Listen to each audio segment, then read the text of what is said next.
Good morning and welcome to part 7 of the reading of Andrew and the Magic Giveashitometer, Growing Up with ADHD.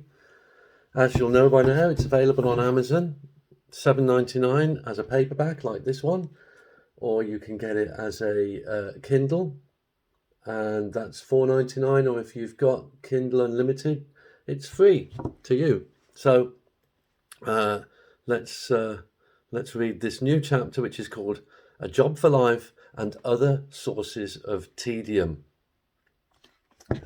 In those early days, once I'd left school, one of the other major issues in my life was job retention. I could talk my way into pretty much any job. Yes, I can do this, I can do that, I can be charming, and I would sail the interview. But once I was in, I really could not keep a job down. I just got bored so quickly and would pretty soon be the person that cut corners and only ever did half a job, if at all. I would very soon discover that all of the skives, dosses and corner cuts, as you can imagine, this young, excitable man that had interviewed so well became public enemy number one. People who had worked there for years would take it really personally, and I would have the audacity to come in and upset the apple cart. And here it came, another patronising pep talk from the bosses, telling me what a great opportunity I was blowing out. Yeah, right. Not everybody gets the pleasure of artificially inseminating custard donuts. I never actually did this, but but it did sound good. Now, it wasn't for the want of trying. I had a go at pretty much everything. I was a bin man, council, gardener, butcher, fishmonger, a greengrocer, a van driver, a salesman, a wine merchant, a sausage maker, a plastic moulder, a corrugated iron something or other. I even owned a record store for a little while. Oh, and I played in a band for a few years too. Needless to say, under my sort of leadership, we didn't make it, although we did nearly get signed to Frankie Goes to Hollywood's label, despite the fact that the other three were some of the most hugely talented musicians I've ever met. I was most definitely the odd one out. My dear pal and then keyboard player once introduced me to a couple of girls as, "This is Andy." I used to be in a great band with him. He played bass and sang. He wasn't much of a singer, and he wasn't much of a bass player either, but he was the best front man I've ever seen. Oh, I thought I was okay on the bass, never mind. But again, this statement was indicative of a future career in conference speaking perhaps. But the reality is that apart from the band, I don't think any of these roles lasted much more than a year, and I wasn't very good at any of them. In short, I simply couldn't do jobs. The generation before me had a thing called job for life. Get a place in the local factory at 15 and leave at 65. Holy heavens. I'm glad I avoided that one. Could you imagine what would have happened at the works annual dinner and dance if I'd been invited? Maybe you'd like to hear a few stories about some of the more exciting escapades of my early working career. In no particular order, if nothing else, you will probably find them amusing. Let's start with a certain supermarket in Nottinghamshire. They were a funny bunch to work with from the get-go. The first thing that they did was put me through some kind of induction to ensure my loyalty to the cult. At the time, I was studying my access to higher education and was preparing to board the ship of dreams to the promised land of Bishop Grosseteste College teacher training, and what I perceived was going to be some kind of normality. So you can imagine how disengaged with the video about the boring old fart from some hellhole of a market town somewhere up north who'd started his business by trading from the back of a cart, ultimately having a chain of supermarkets where he could employ a load of good citizens on minimum wage. Oh well, I watched the videos and signed all the bits of paper and off I went. Just to give you a feel for the kind of organisation I was working for, one of my housemates rang one day to ask me to pick up a pint of milk, but passing messages of this nature to employees was not allowed. Against company policy. In short, they weren't the sort of boutique that relished the thought of doing a good turn for their employees. I was in charge of filling up the crisps. A simple task, you'd think. All I had to do was go to the warehouse, grab a few boxes of salt and vinegar, etc., and fill up the shelf. Then, at certain times, I would have this big yellow trolley, and I would walk up and down the aisles pulling empty boxes and cardboard trays off the shelf and putting them in the yellow beast. They called this walking the dog. Walking the dog was a fantastic rhythm and blues tune from 1965 by Rufus Thomas. I let that one go, and on I went.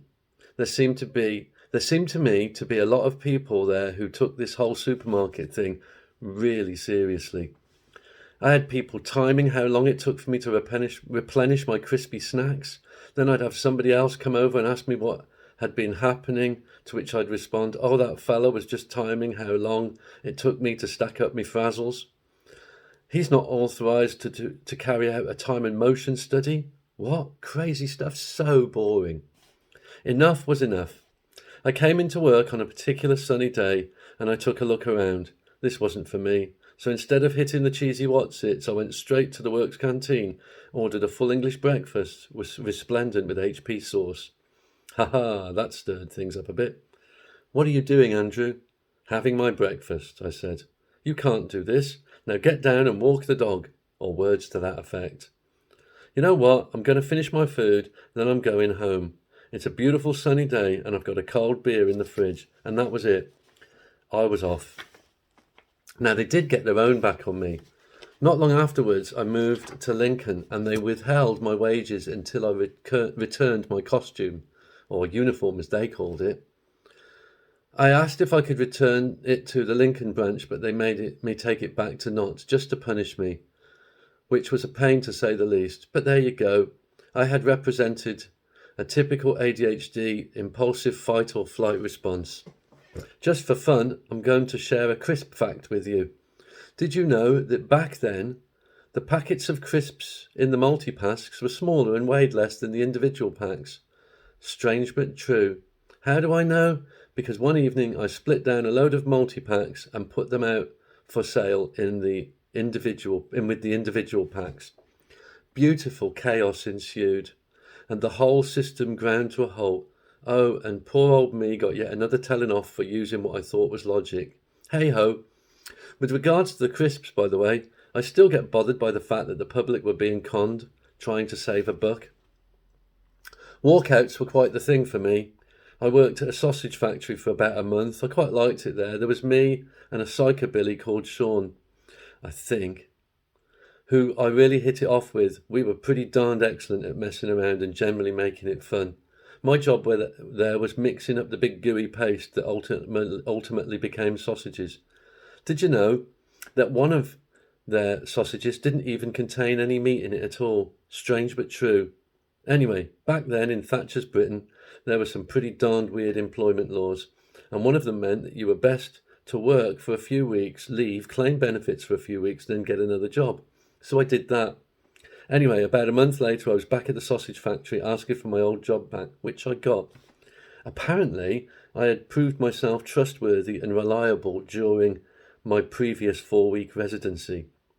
There I was in my filthy butcher's whites, nasty wellies, in amongst all the blue bottles, mixing up the medicine again. But this time there was no Sean, and therefore there was no fun. So at 10:30 coffee time, I went for a smoke and a cup of PG tips, hopped on my Vespa scooter and once more downtown to hang out with my mates, having made sure I got my break before jumping ship. No fun, no Andrew. Hang the consequences, and there were always consequences, that's for sure. In the early 80s, at the age of 16, I was working for another supermarket chain, and again it was all a bit Victorian workhouse, but I got on with it, sort of. Yes, it was a pretty unpleasant experience, but it was good in as much that I got on really well with the other lads that worked there. It was also unprofessional. I used to get a stool and lean over the racks and wait until a shopper was walking past on the other side, and just as they were walking past, I would push over a jar of jam or pickles or something like that so that it landed and broke next to them, and watch the hapless customer panic and try to decide what to do. Brilliant fun. Other times I would put messages in boxes of eggs like "Help, I'm being kept prisoner in an egg factory." But the real fun started when the shop shut. There was this hand-pumped thing we called a dilly. Turns out that the proper name for this thing is a pallet truck. It was for trucking pallets. For real. Anyway, this thing made for the best scooter known to humanity, so I would organise races and slaloms around the shop, flipping brilliant until genius struck. One of the guys, in those days girls operated checkouts and boys stacked shelves, More on this later. A chap called Meaty Pete had an off-road trials bike. Red. Well, that was it. I suggested, whilst being unable to stand up from the strain of laughing so much, that we brought these two-wheeled harbingers of doom into the shop and retire the dilly. What larks, we trashed the place. Huge displays of baked beans, lovingly stacked lemonade gondolas were down. The next day, the cleaner, a lady who started all her sentences by telling us her husband was much younger than her, was most curious as to where the black rubber stains on the tiled floor had come from, and particularly perturbed as to how to clean them up. Management were called in to investigate the crop circle-like phenomenon, but nobody had a clue. Captain ADHD strikes again. We can't stack shelves, but we do know how to have fun. Just as a postscript, I'd like to mention my first job. One day, a few weeks before she finally passed away, my mother saw a sign in a Superdrug window. Checkout girls wanted, a choir within. You were still allowed to partake in this sort of sexist crap in 1982. Anyway, in she went and asked if there were any jobs for boys. They explained that boys were allowed to work in the warehouse and stack shelves. Bingo, there I was, stacking the toilet rolls from 2:30 to 5:30 every day. Nothing funny happened here, and I didn't walk out, but I was treated really kindly by the manager, who I'd like to thank right here and right now. Thank you for listening. Hope you have a lovely day, and I'll speak to you soon, tomorrow.